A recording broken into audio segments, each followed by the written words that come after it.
Welcome back to bmaster79. In this video we take one ielts speaking cue card topic 16, describe an object that you think is beautiful, and we build a band 9 answer from a blank page. Then we do all 6 part 3 questions that follow it. First, the format. Part 2 is the long turn. Here is the card exactly as it was given. 3 bullets, then a final instruction beginning with the word explain. That final line is worth more than the 3 bullets above it.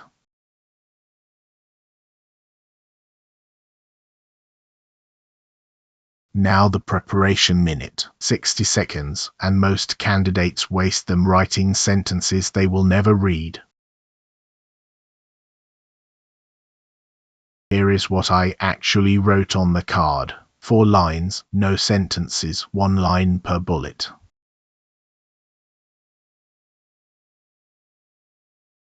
And here is the language I planned to use, decided before I opened my mouth. Notice none of it is rare vocabulary. It is ordinary words in precise combinations.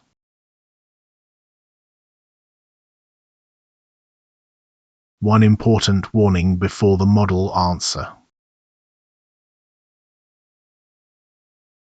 The object I'd like to talk about is a lacquer painting, a traditional Vietnamese one inlaid with mother of pearl, and honestly it's the single most beautiful thing I own. I came across it about 3 years ago in a tiny family-run workshop tucked down an alley in Hoi An. I'd gone in mainly to escape a downpour, so I wasn't shopping at all, but it was hanging on the back wall and it stopped me in my tracks. As for what it looks like, it's roughly the size of a large tray, maybe 60 centimeters across, and it's built up from dozens of layers of resin that have been sanded down until the surface is like black glass. The scene is a stand of bamboo bending in the wind with a single kingfisher on one of the stems. The bird is where the mother of pearl comes in. The shell is cut into slivers thinner than a fingernail and set into the lacquer, so depending on where you're standing, it flares turquoise, then lilac, then almost silver. There's also a thin dusting of gold leaf in the background that only shows up in low lights. The reason I find it so beautiful comes down to 2 things. The first is the craftsmanship. A single piece takes about 6 months because every layer has to cure fully before the next one goes on, so what you're looking at is half a year of patience compressed into one surface. The second is that it's alive in a sense. Morning light and lamplight give you 2 completely different paintings. I've had it on my wall for 3 years and I still stop in front of it, which I think is the real test of whether something is beautiful. It doesn't wear out. That is the whole long turn in one place. Roughly 2 minutes at a natural speaking pace. Pause the video here and read it through once, watching how each bullet is answered and then left behind.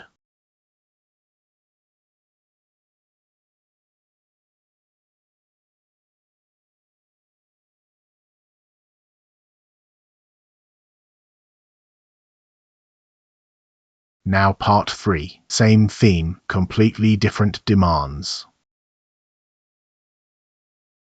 Use this 4-step shape for every part 3 answer. Answer, reason, example, wider view. One note about this particular set of questions before we start.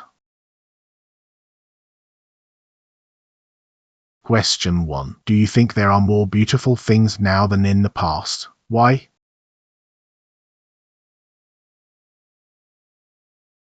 In sheer quantity, undoubtedly.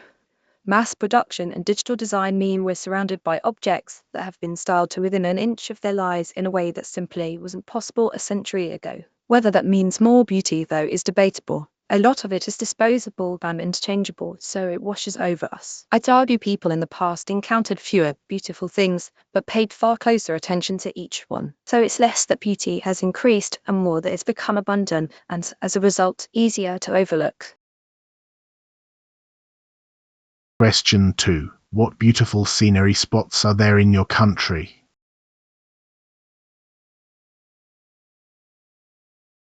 We're fairly spoilt, to be honest. The one everybody names is Ha Long Bay, with those limestone casts rising straight out of the water. But personally, I'd point people towards the northwest, the terraced rice fields around Sapa and Mukang Chai, especially in the weeks before harvest when the whole hillside turns gold.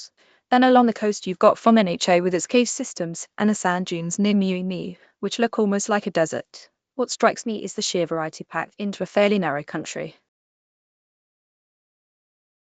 Question 3. Where do you think people usually come into contact with beautiful things?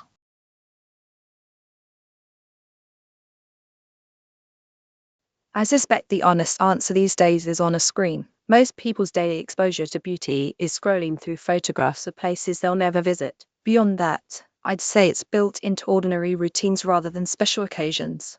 The walk to work, the well-designed cafe, the packaging of something you've just bought.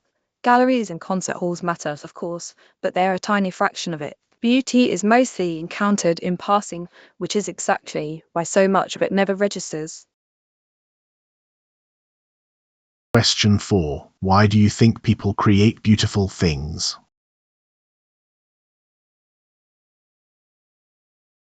Several reasons overlap. At the most basic level, there's a commercial motive. Attractive things sell, so there's a straightforward incentive to make them. But I don't think that counts for much of it. There's also a deep-seated urge to leave something behind. Making something beautiful is a way of outliving yourself, which is why craftsmen sign their work. And in a lot of cases, it's about meaning rather than decoration. Temples, textiles, and traditional crafts are beautiful because they are carrying belief and identity. Beauty is the vehicle rather than the point.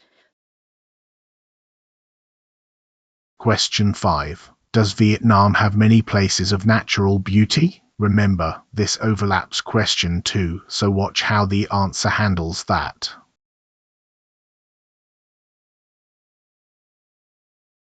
It does, yes. I touched on a few earlier, so rather than repeat myself, I'd say what's distinctive is the range. You can go from mangrove deltas in the south to genuine alpine scenery around Phang Pan in the north within a single country. The caveat is that a lot of it is under pressure. Tourism has boomed and some sites have been developed pretty aggressively. So the question isn't really whether we have natural beauty. It's whether it will still be there in 30 years. Question 6. What are the benefits for people when going to places of natural beauty in Vietnam?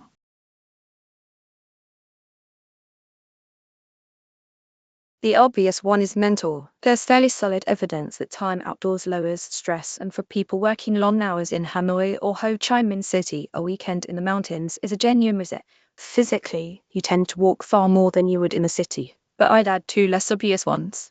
Economically, it channels money into rural communities that have very few other income streams. And culturally, people come back with a stake in these places. You're far more likely to care about protecting somewhere you've actually stood in.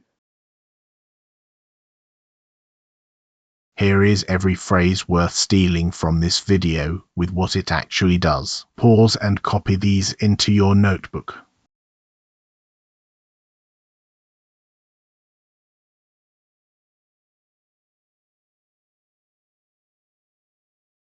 Finally, why this is a Band 9 performance, criterion by criterion, and one honest caveat. Band 9 here reflects an internal quality assessment against the public ielts descriptors. It is not a certified examiner score.